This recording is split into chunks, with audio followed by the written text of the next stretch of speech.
गुरु बाबा रामदेव की मुश्किलें कम होने का नाम नहीं ले रही हैं। पतंजलि आयुर्वेद के भ्रामक विज्ञापन मामले में सुनवाई के दौरान सुप्रीम कोर्ट ने योग गुरु बाबा रामदेव से उनके अखबारों में दिए गए सार्वजनिक माफीनामे को लेकर सवाल किया। अदालत ने पूछा कि क्या आपका माफीनामा उतना ही बड़ा है जितना आपने भ्रामक विज्ञापन दिया था। रामदेव से ये भी सवाल किया गया कि आखिर सुप्रीम कोर्ट में मामले पर सुनवाई से ठीक पहले ही सार्वजनिक माफीनामे को क्यों जारी किया गया। लंबे समय से चल रहे सैयदना मुफद्दल सैफुद्दीन मामले में अब बॉम्बे हाई कोर्ट ने बड़ा फैसला सुनाया है। आपको बता दें कि कोर्ट ने सैयदना तहेर फखरुद्दीन की याचिका को खारिज कर दिया है। सैयदना मुफद्दल सैफुद्दीन को दाऊदी बोहरा कम्युनिटी का धर्मगुरु बनाए जाने पर आपत्ति जताते हुए सैयदना तहेर फखरुद्दीन ने बॉम्बे हाई कोर्ट में याचिका दायर की थी।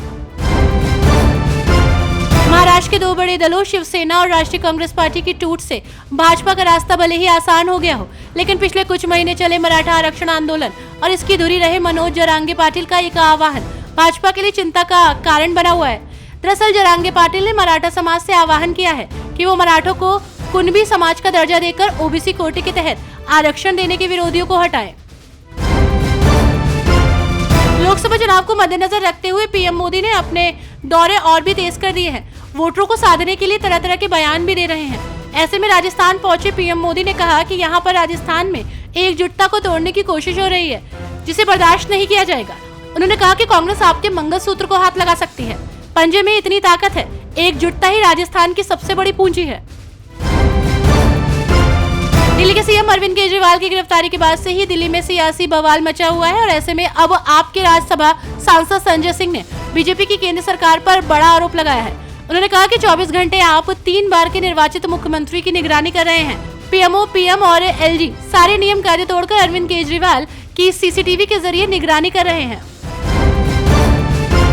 भाजपा द्वारा दिए जा रहे 400 पार के नारे को लेकर सियासी माहौल गर्म है और ऐसे में इंडियन नेशनल लोकदल के नेता अभय सिंह चौटाला ने बीजेपी के इस दावे को सिरे से खारिज कर दिया है। उन्होंने कहा कि ये सिर्फ बीजेपी का नारा है और वो 200 के पार भी नहीं जाएगी। उन्होंने बीजेपी के साथ साथ जन नायक जनता पार्टी पर भी निशाना साधा। उन्होंने कहा कि दोनों ने मिलकर 4.5 साल तक हरियाणा को लूटने का काम किया है। मुख्यमंत्री योगी आदित्यनाथ ने कांग्रेस नेता राहुल गांधी और इंडिया गठबंधन के सहयोगी दलों पर हमला करते हुए कहा कि कांग्रेस ने 1977 में गरीबी हटाओ का नारा दिया था, लेकिन जनता को शौचालय और आवास तक मूलभूत सुविधा तक नहीं मिल पाई। दादी से लेकर पोते तक अब फिर से वो नारा देकर जनता की आंख में धूल झोंकी जा रही है। इस बार जनता को उनके बहकावे में नहीं आना चाहिए।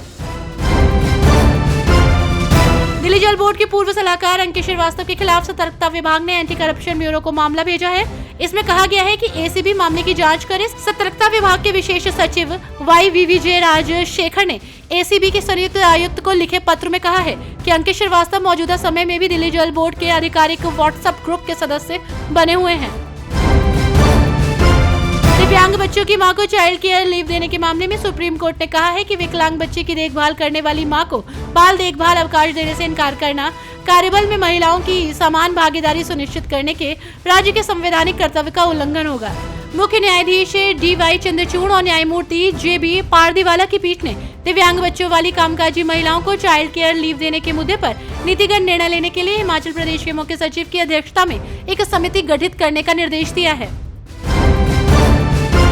सूरत में बीजेपी उम्मीदवार के निर्विरोध चुनाव जीतने पर सियासी पारा हाई चल रहा है और ऐसे में अब कांग्रेस नेताओं ने कड़ी प्रतिक्रिया जाहिर की है। कांग्रेस नेता जयराम रमेश ने कहा है कि लोकतंत्र खतरे में है। विपक्षी नेताओं के आरोपों के बीच केंद्रीय मंत्री हरदीप सिंह पुरी ने प्रतिक्रिया दी है। उन्होंने एक्स पर लिखा है कि ऐसा पहली बार नहीं है कि कोई उम्मीदवार निर्विरोध चुनाव जीत गया हो। आजादी के बाद से आम चुनावों और उपचुनाव में 35 उम्मीदवार निर्विरोध चुने गए हैं।